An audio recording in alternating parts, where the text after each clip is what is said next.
اولاد ته به لا څوک نه خوشحالېږي. ته خوشحاله نه وې خپل اولاد ته؟ زه داسې خوشحاله وم د ما زوی غول کړي وو ښه. چېرته؟ د ما یو کلن داسې 15 میاشتو زوی وو، یاره 15 میاشتو دا 14 میاشتو سهار وختي ووت. زمونږ خو غاټې غاټې حویلیګانې دي که نه، غاټې غاټې. دغه شپه باندې شپې 2 بجې زه کور ته راغلم، لایټ مې بند کړ، لاړم کور ته، کلي ته لاړم، بازار نه راغلم. کلي کې خو نیټ کار نه کوه، خپله کې ننوت. ګورم سر ټیم د وړکی زوی مې داسې یو نیم کلن ده، سر ته مې ولاړ و، بړستن مې ورته جګه کړه، بړستنه کې ننوت.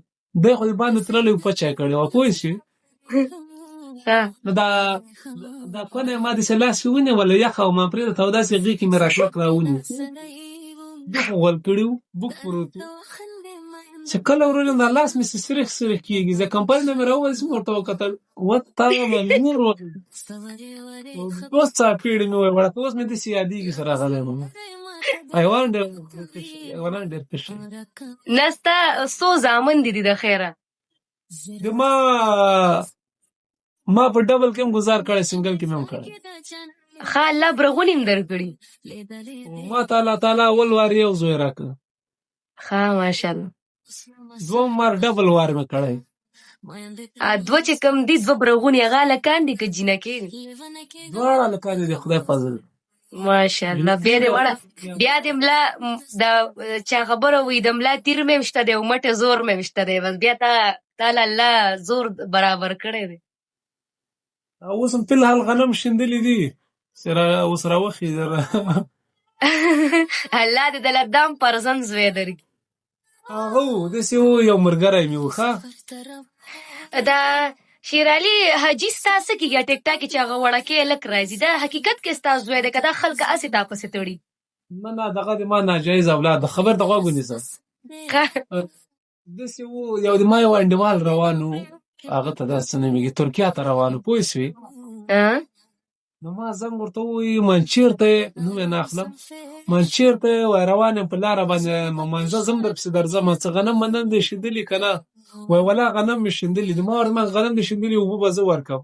یو واره سړی په غوسه شو، تا ووایي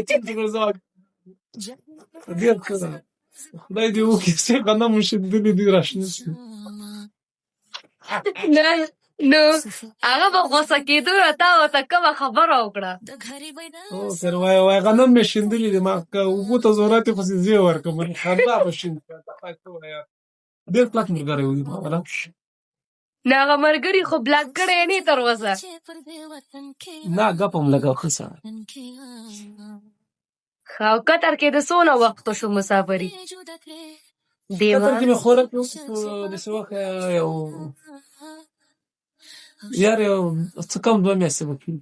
شیرعلي یو پوښتنه کوم درنه، ستا خو ماشاءالله مشری زوی به دې مې ټولو کشری به مې که نه، په دې اولاد کې ټولو اولادونه خو ټول خلکو مور پلار ته خواږئ، پهلنی اولاد کم یو داسې چې هغه مور پلار ته ډېر زیات ګران یې، ډېر پرې خفه کېږي، مشری وي کې ټولو کشرۍ؟ ولا د ښه اولاد ښځه غېله له بده سره چې په غېږ کې د زورې ښځې چې سپین ږیری شوي، نن سبا داسې اولادونه دي ټول د کوڅې زمن دي، خدای که د خوله کې متیازې وي.